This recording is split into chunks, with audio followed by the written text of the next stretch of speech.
Picture this scene unfolding across Russia's vast highways right now. Endless convoys of trucks, their diesel engines roaring to life one final time, abandoning their routes and heading straight back to their depots. Drivers are walking away from contracts worth millions of rubles. Loading docks that once buzzed with activity now sit eerily silent. This isn't a strike. This isn't a protest. This is something far more terrifying for Vladimir Putin's regime. This is economic collapse in real time. Welcome back to Mr. Warlog, where we expose the truth behind the headlines. What you're witnessing isn't just a transportation crisis.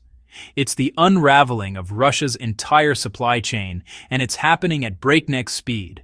Over 200,000 trucks have effectively vanished from Russia's roads in the past month alone. These aren't just numbers on a spreadsheet. These are the lifelines that carry food from farms to cities, medicine from factories to hospitals, and fuel from refineries to gas stations. But here's what makes this situation absolutely catastrophic. Russia spans 11 time zones. It's the largest country on Earth by landmass. Without trucks, cities die. Without trucks, people starve. And right now, as we speak, those trucks are sitting abandoned in parking lots while grocery store shelves begin to empty. The Russian government is calling this a temporary logistical adjustment. State television is blaming everything from bad weather to Western sanctions, but the reality on the ground tells a completely different story. This is the moment when Putin's war economy finally devoured itself from the inside out. Let me paint you the real picture of what's happening in Moscow's transport hubs. At the Vnukovo Logistics Center, one of Russia's largest freight distribution points, warehouse managers are reporting a 70% drop in incoming deliveries. Trucks that should be arriving every 15 minutes are now showing up once every hour, if at all. The parking lots designed for hundreds of vehicles now look like ghost towns with scattered trailers sitting empty under the winter sky. But why are these trucks disappearing? The answer lies in a perfect storm of economic disasters that Putin's regime desperately wants to hide from the world. First, fuel costs have skyrocketed beyond anything these transport companies can absorb. Diesel prices have jumped 85% in the past 6 months. A single tank of fuel for a long-haul truck now costs more than what many drivers earn in a week. Second, the driver shortage has reached critical mass. Remember, these aren't just drivers abandoning their routes. These are experienced professionals who know every highway, every border crossing, every shortcut across Russia's massive territory. But mobilization has swept through the transport industry like a plague.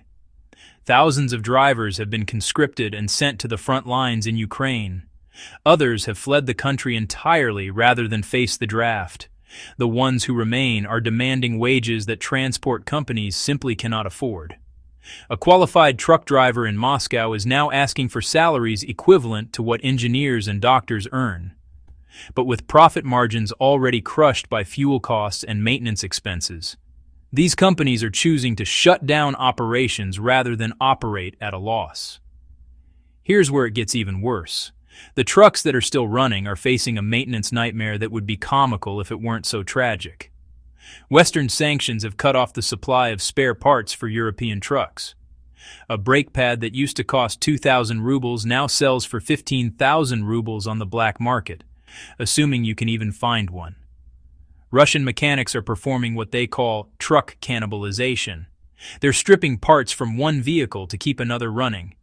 Entire fleets are being sacrificed to maintain a handful of operational trucks.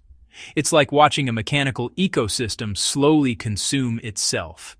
But the real kicker is what's happening at Russia's borders. The European Union didn't just close its doors to Russian trucks. They welded them shut.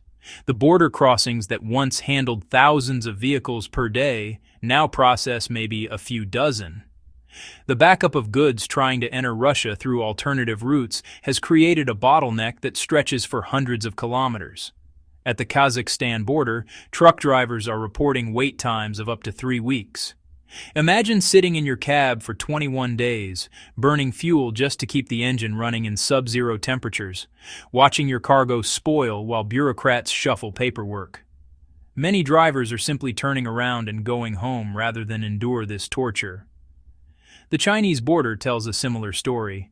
Beijing has quietly implemented what they call enhanced security protocols, which is diplomatic speak for making Russian trade as difficult as possible without officially breaking relations. Every truck is subjected to microscopic inspection. Every document is scrutinized with magnifying glasses. What used to be a 6-hour border crossing now takes 6 days. This brings us to the real victims of this crisis. Not the transport companies, not the government officials, but ordinary Russian families who are about to discover what hunger feels like in the 21st century. In St. Petersburg, supermarket managers are already implementing rationing systems for basic items. Customers are limited to 2 packages of butter, 3 dozen eggs, and 5 kilograms of flour per visit. The regional impact is even more devastating. In cities like Samara, Penza, and Volgograd, entire grocery stores are operating with half-empty shelves. Local authorities are trying to downplay the situation, but social media is flooded with images of barren produce sections and empty dairy cases. What makes this particularly cruel is the timing. We're entering the Russian winter, when fresh food becomes even more critical for survival. Traditionally, this is when trucks would be working overtime to ensure cities have adequate food reserves. Instead, the opposite is happening. The supply lines are collapsing just when people need them most. Here's what the government doesn't want you to know about their response. Behind closed doors, emergency meetings are taking place at the highest levels of the Kremlin. Officials are discussing everything from military conscription of truck drivers to nationalizing private transport companies. Some proposals involve using army vehicles to deliver civilian goods, but military trucks aren't designed for grocery distribution. They're built for moving tanks and ammunition, not delicate produce and dairy products. The psychological impact on Russian society cannot be overstated. For the past 20 years, Putin's social contract with his people was simple. Give me your political freedom, and I'll give you economic stability. You won't have democracy, but you'll have full grocery stores. That contract is now broken. People are seeing empty shelves and asking themselves uncomfortable questions about their government's priorities. In Moscow's wealthy districts, panic buying has already begun. Families with money are hoarding non-perishable goods, creating artificial shortages that make the real shortages even worse. The middle class is discovering that their savings can't buy food that doesn't exist on store shelves. But perhaps the most telling sign of how desperate the situation has become is what's happening in Russia's agricultural regions. Farmers who grew the food are now struggling to transport it to processing facilities. Milk is spoiling in dairy farms because tanker trucks can't make their pickup routes. Grain elevators are overflowing while cities face bread shortages. Russia is quite literally sitting on mountains of food that it cannot move to where people need it. The irony is staggering. This is a country that spans 1/8 of the world's landmass, blessed with some of the most fertile agricultural land on the planet. Yet Putin's war has created a situation where Russian farmers can't feed Russian cities. Regional governors are now implementing what they're calling emergency food distribution protocols. But let's call this what it really is: rationing. In 2025, a nuclear superpower is rationing bread to its own citizens. Governor Andrei Vorobyov of the Moscow region has quietly authorized the use of military transport to supplement civilian food delivery, but these olive-green trucks rumbling through residential neighborhoods only serve to remind people that their country is at war with itself. The black market has exploded overnight. Underground networks of smugglers and profiteers are moving goods through unofficial channels at astronomical prices. A kilogram of beef that used to cost 800 rubles in the store now sells for 2,500 rubles through these shadow networks. But even the black market is struggling because the fundamental problem remains the same. There simply aren't enough functional trucks to move goods around this massive country. What's particularly chilling is how this crisis is exposing the complete hollowness of Russian infrastructure. For decades, the Kremlin boasted about modernizing the country's transportation network. Billions were supposedly invested in highways, logistics centers, and freight terminals. But now we're seeing that much of this infrastructure was built on paper only. The gleaming logistics centers exist, but they're useless without the trucks to service them. Intelligence sources are reporting something even more disturbing. The fuel shortages affecting civilian transport are directly linked to military priorities. Putin's war machine is consuming diesel at such a voracious rate that civilian truckers are being systematically cut off from fuel supplies. Gas stations across Russia have implemented unofficial quotas. Truck drivers report being told that fuel is reserved for essential services, but essential apparently means anything related to the war effort. This has created a perverse situation where food delivery is considered non-essential while transporting military equipment takes priority. Russian families are going hungry so that tanks can roll toward Ukrainian positions. The moral bankruptcy of this system is staggering, but it reveals Putin's true priorities. The war matters more than his own people's survival. The demographic implications of this crisis extend far beyond immediate food shortages. Russia's rural population, which was already shrinking due to urban migration, is now facing complete isolation. Small towns that depended on regular truck deliveries for everything from medicine to heating oil are being cut off from the rest of civilization. These aren't just economic casualties. These are entire communities being sentenced to slow death by neglect. Medical facilities in remote areas are reporting critical shortages of basic supplies. Insulin for diabetics, oxygen for respiratory patients, surgical equipment for emergency procedures. When trucks stop running, hospitals become death traps. Rural doctors are performing procedures with improvised equipment while their patients die from treatable conditions. The psychological warfare aspect of this crisis is equally devastating. Putin's regime has spent years convincing Russians that they're citizens of a great power, a superpower capable of challenging the West militarily and economically. But you can't maintain that illusion when people are standing in line for bread like it's 1991 all over again. Social media is filled with videos of empty store shelves, but the government's response has been to crack down on these posts rather than address the underlying problem. Citizens are being arrested for sharing images of food shortages, charged with spreading false information about the economic situation.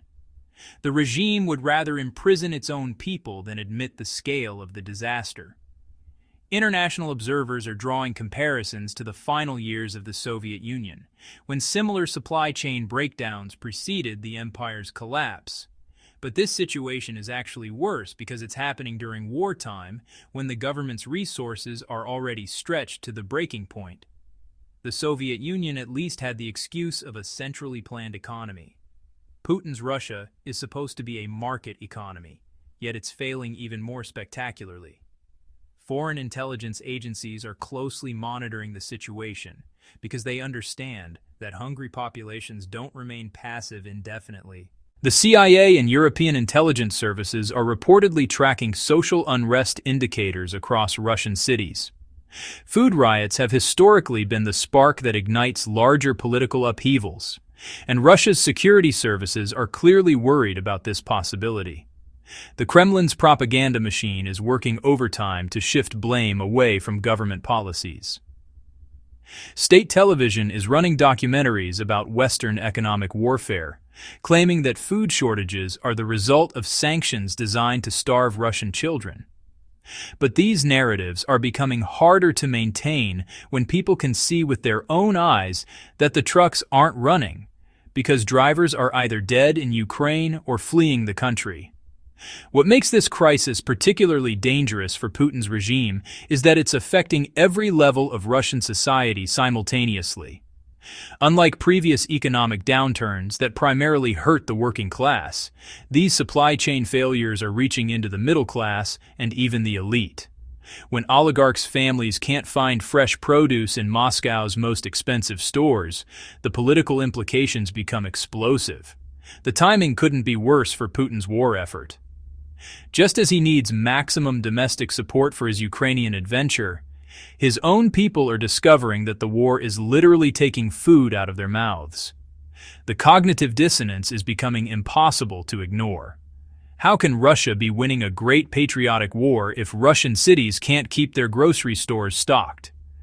Military analysts are noting that this transportation collapse is also affecting Russia's ability to supply its forces in Ukraine.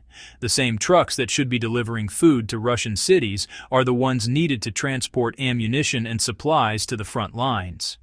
Putin is facing an impossible choice between feeding his people and feeding his war machine, and so far, the war is winning. The environmental impact of abandoned truck fleets is creating yet another crisis within the crisis. Thousands of vehicles are sitting in parking lots, their fuel tanks slowly leaking diesel into the ground. Battery acids are corroding and contaminating soil. This represents millions of rubles worth of assets simply rotting away while the country desperately needs transportation capacity. Perhaps most tellingly, wealthy Russians are quietly hiring private security companies to escort food convoys from agricultural regions to major cities. This is essentially the feudalization of food distribution, where only those with enough money to hire armed guards can guarantee access to basic necessities. It's a return to medieval economic structures in a country that claims to be a modern nuclear power.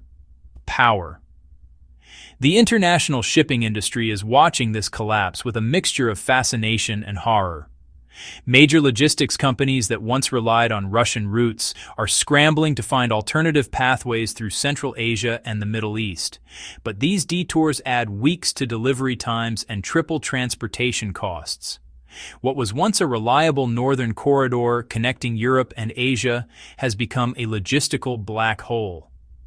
Corporate executives from European freight companies are sharing intelligence about the scale of the breakdown. Internal memos leaked to Western media reveal that some multinational corporations have written off their entire Russian operations, not because of sanctions, but because the infrastructure has simply ceased to function. You can't deliver products to customers when the roads are empty and the warehouses are abandoned. The ripple effects are reaching into sectors that most people wouldn't expect. Russia's construction industry has ground to a halt because concrete mixers can't reach building sites. Steel beams sit rusting in storage yards because there's no way to transport them to where they're needed. Housing projects that were supposed to showcase Putin's domestic achievements are now skeletal monuments to economic failure. Even more bizarre is what's happening to Russia's waste management systems. Garbage trucks operate on the same principles as freight haulers, and they're experiencing identical problems. Cities across Russia are facing mounting piles of refuse because there aren't enough functioning vehicles to collect it. Moscow's suburbs are beginning to smell like open landfills, creating public health crises that the government is desperately trying to hide from international observers. The technological sector is experiencing its own unique version of this transportation nightmare. Data centers require constant deliveries of specialized cooling equipment and backup power systems. Without reliable freight services, Russia's internet infrastructure is beginning to degrade. Some regions are experiencing rolling blackouts of online services not because of cyber attacks, but because replacement servers can't be delivered to facilities that desperately need them. Banking systems are feeling the strain as armored car services struggle to maintain their routes. Cash deliveries to ATM networks have become sporadic, forcing more Russians to rely on digital payments at exactly the moment when the electronic infrastructure is becoming less reliable. It's a perfect storm of cascading failures that reveals how interconnected modern economies really are. Agricultural economists are predicting that this crisis will have consequences extending well into next year's growing season. Farmers can't get fertilizers delivered to their fields, and they can't transport their equipment between different plots of land. Russia's food production capacity isn't just being hampered for this winter, it's being systematically destroyed for future harvests as well. The psychological toll on truck drivers who remain in the industry is becoming a story unto itself. These men and women are working under conditions that would have been unthinkable just 2 years ago. They're driving routes where they might not find fuel for hundreds of kilometers, carrying loads they're not sure they'll be able to deliver, through regions where they might be conscripted at military checkpoints. Driver testimonies shared anonymously on encrypted messaging apps paint a picture of an industry in complete psychological breakdown. Professional haulers with decades of experience are describing feelings of hopelessness and abandonment. They're watching their livelihoods evaporate while being blamed by both the government and the public for shortages they have no power to prevent. So here we stand, watching the collapse of an empire that spans 11 time zones but can't deliver bread to its own capital. Putin promised his people greatness, but delivered empty shelves and abandoned highways. When the trucks stop rolling, nations stop functioning. Russia isn't just facing a transportation crisis. It's facing the end of the social contract that kept Putin in power for over 2 decades. The question isn't whether this system can be fixed. The question is how long hungry people will tolerate a leader who chose war over their survival. What do you think? Can Putin survive when his own people are rationing butter like it's 1991?